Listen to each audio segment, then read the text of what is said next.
Hey everybody, it's Doug Green and I'm the publisher of Technology Reseller News, and I'm here with my good friend Charlene Ignacio, I'm CEO of so Fornix. happy. Hello.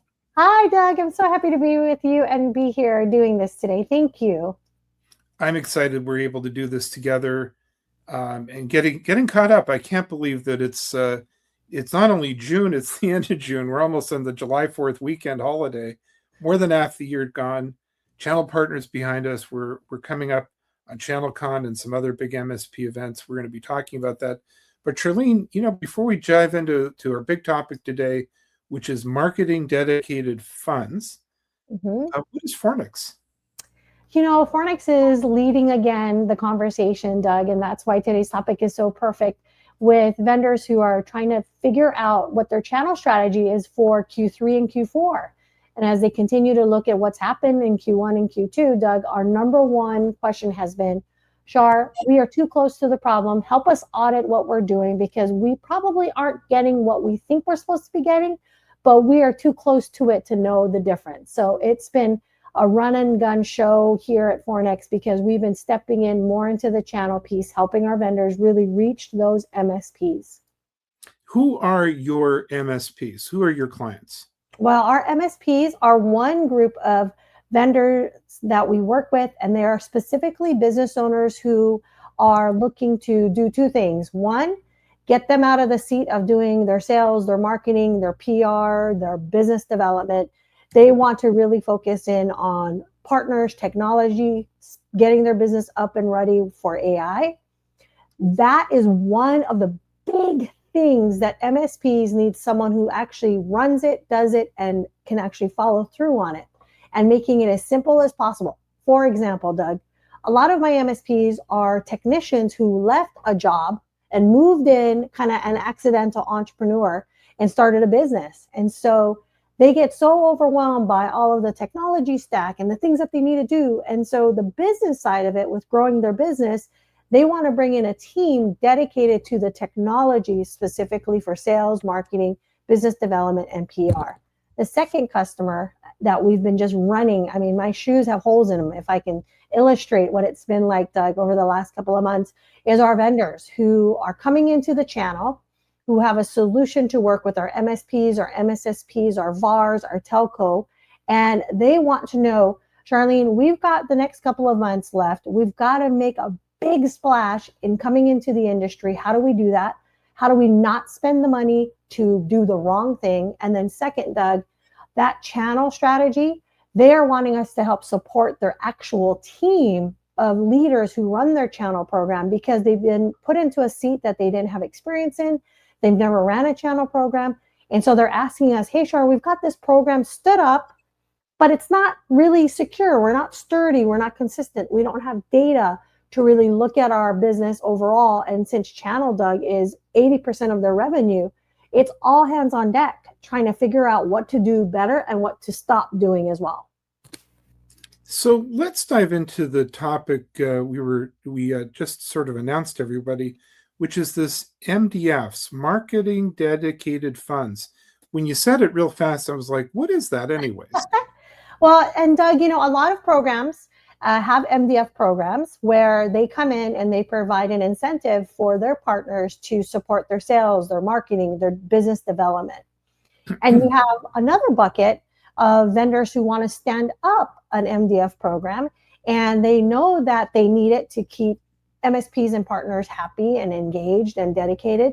But there is this false sense of security throughout the industry because some partners use it and some partners don't even know that they can use it. And so we've been helping both the MSP and our vendors come to the table to understand how to use MDF funds to grow their business, keep their MSPs engaged and happy. And then last but not least, MDF programs really is one of the anchor components of a successful channel program if they just know how to use it, build it, and grow it. All right, so let's break it down. First of all, who's paying what to do what? Yes. Where's the money? What's the flow? So the flow is our vendors who come into the channel and are much more mature in the channel as well. They have an MDF program that incentivizes their partners who sign up to resell, to white label, to provide the service. And they give those funds to help them grow their business, essentially getting more customers, more logos. When you think about that, a lot of programs have been established time and time again. Some programs have an 11% utilization. Some have a 5% utilization. And Doug, that is really frustrating to the C-suite team of the company because they dedicate these funds, they provide the support, but they're not getting people to buy in. And so you have the vendor who's providing the money. You've got the MSP who's like, I have no idea how to use this money or how to qualify for it or even engage with it. And then you've got customers who are saying, man, I wish this MSP would provide me more support, more added value. And they just can't because they don't have that additional funding to do that because they're not accessing what the vendors already have for them. So the money's actually there. Yes. It's not even being used. Yes. Can you believe it? Okay. How does that even happen? Well, you've got two people. Remember, the accidental entrepreneur is our IT guys, right? Our MSPs, our business owners who, became a CISO and then ended up deciding to build his own practice. And so they're not aware of all these additional things because that's not what they set out for. So it's not necessarily anyone's fault, but the responsibility is our vendors need to communicate and manage, and then our MSPs need to engage and execute, which is really where Fornix steps in because we're able to be the bridge for both the MSP as well as the vendor to make it happen. So you come in, and who are you working with in this scenario? Oh, I love that. We work with the MSP, the MSP business owner. Yeah, we work directly with them. The other side of it is we actually work with the vendor, and we work with their MDF specialist. We work with their channel chief. We work with their channel marketing team. We own the bag that helps them go, finally, someone who can actually manage, execute, and make sure that the funds are using correctly, appropriately, and of course, getting the results that the MSPs really need to grow their business. So let's walk through this. So it sounds like the first thing is even getting getting everyone together in the same room. Yes. Oh, I have money. I need you to spend the money. And then that's like the first step, right? Totally. And that's really the first step where we come in and wear our vendors' colors and logos, and we become a part of their team. Now, the MSP helps us because he says to me or her, Char, I have all of these amazing vendors I work with. How do I work with them even better? And that's the answer that we get to provide. And Doug, it's been so amazing because some of our MSPs, and they're very successful, they're $2, $5, $10 million right revenue. They're like, Char, it would have taken me another 6 months or a year to spend the time to train, to spend the time to admin, to spend the time to fill out paperwork, where you guys can do it and I get it done. So that's step one. Now what's step two? It sounds like now everyone's communicating with everybody. The decision has been made I'm going to give you money, I'm going to spend money. But we both know, because this has been a big theme of yours in the past, yes, you can spend a lot of money getting nothing. Yes. And that's been the pain point of many programs that have failed using MDF as that partner solution. And I'll explain what happens at this stage. We actually communicate to the MSP, hey, these are all the things that are available. Here's all the things that we can do. Here's all the things that we can execute. And the fact that we can provide reports, accountability, transparency, and maintain the integrity of the vendor relationship. The vendor says, finally, someone who can actually translate what we're trying to do in our MDF program and actually carry it out. Here's a problem, Doug, that usually happens. And this is that second step that you're talking about. It's like, oh, it's a happenstance. Or, hey, I wanted to open up another vertical to sell services to. Or, hey, I've got a really great opportunity, but I can't really take advantage of it because I don't have the funds, I don't have the team members, I don't have the support. And so these two people at the table are like, hey, I'm trying to help you get there. But because they can't communicate, they don't know how to get the job done. So you come in and then start to craft a plan? Yes, not only a plan. We actually sit down and say, we know what your tech stack is capable of doing. We know what customer you should be selling this to because of compliance, because of those, what I consider localized, maybe industry specific things that are only needed by that specific industry, like CPAs, legal, construction. And what we do is we tell the partner, hey, we want you to be so successful, but we know that sales and marketing, business development isn't what your strength is. Let us take that. You focus on managing the tech stack. You focus on getting through POCs and making sure that your team L1s, L2s are all on the same page. So when we execute and get results, you're able to deliver the services, deliver what you've promised, and that your vendor who gave you the money, Doug, this is the most key part, they want results so that they can continue to give them support. So this is really key, right? In other words, everyone started out with great intentions, right? I want you to sell more widgets. Charlene, you're my partner. I'm going to give you money to do some promotion. Okay, now it's actually happening. So what you're saying is, if it's done right, now the widget provider is saying, I'll give you even more. Yes. And the partner then gets elevated to that vendor, and that partner feels like I'm getting more support. I'm getting more back end, hey, I need a roadmap. Maybe I need to talk to the team and tell you the things that I'm finding.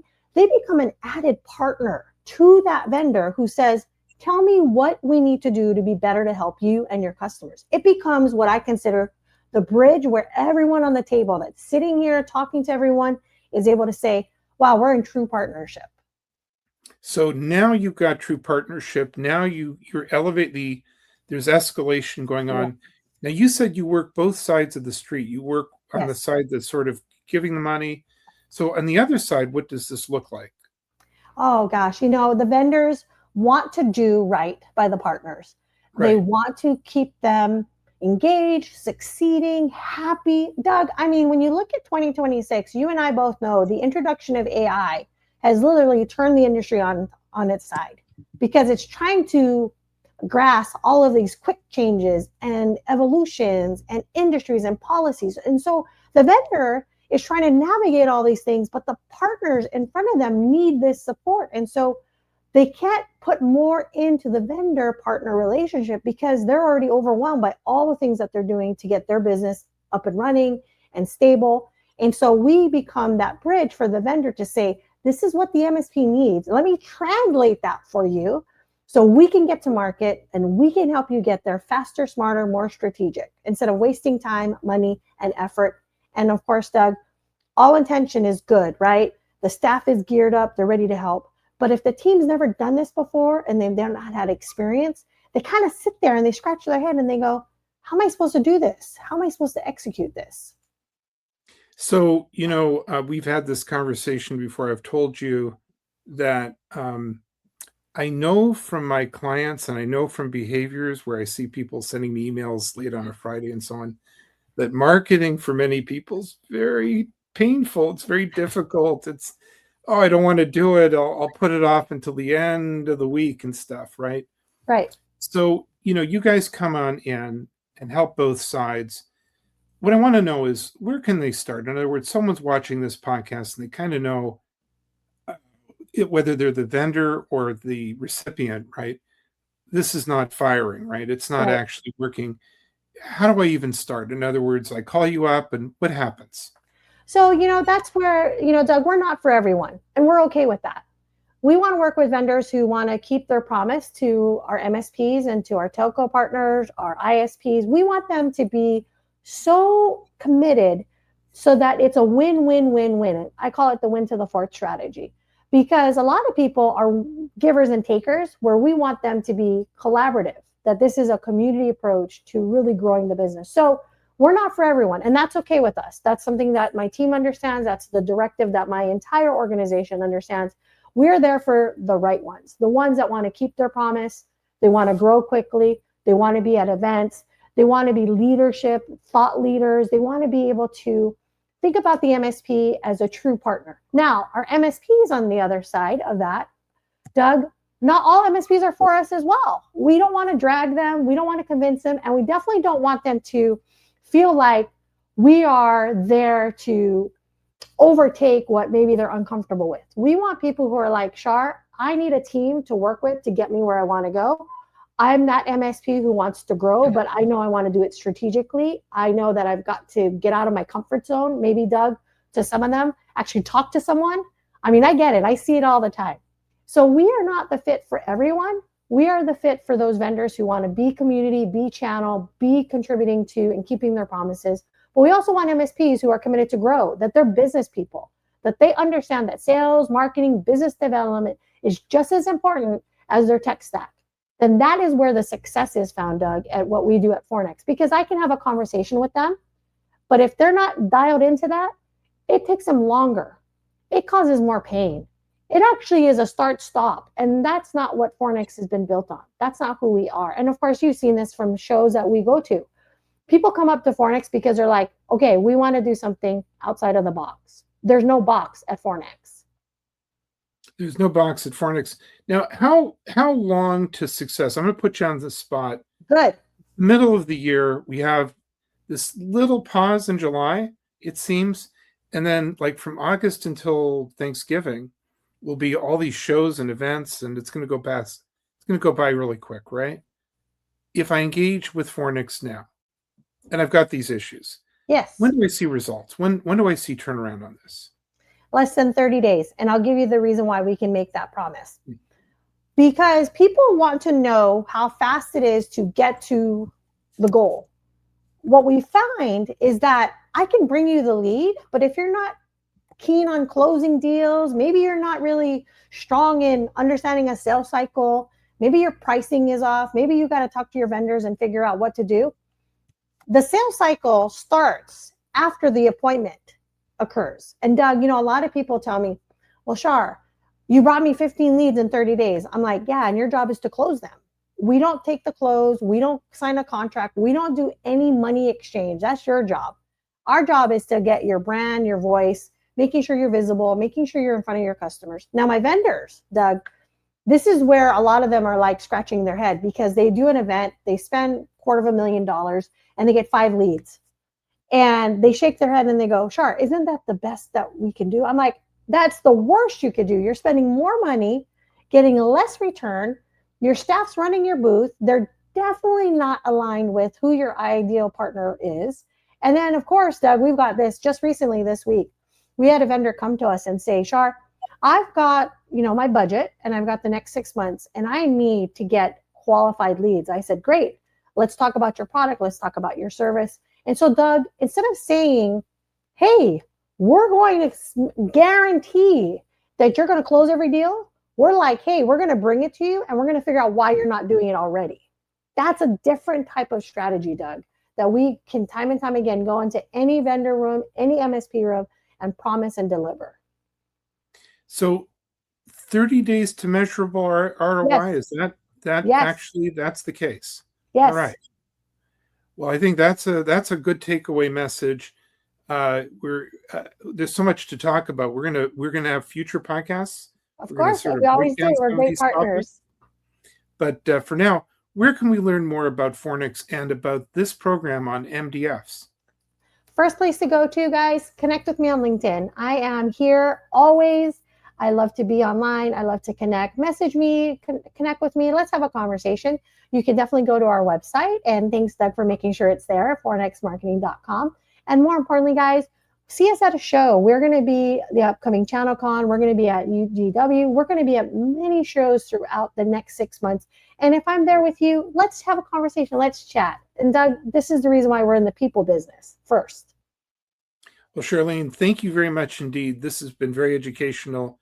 We're going to do more work on this MDF thing. But for now, thank you very much indeed. Thanks so much, Doug. Take care.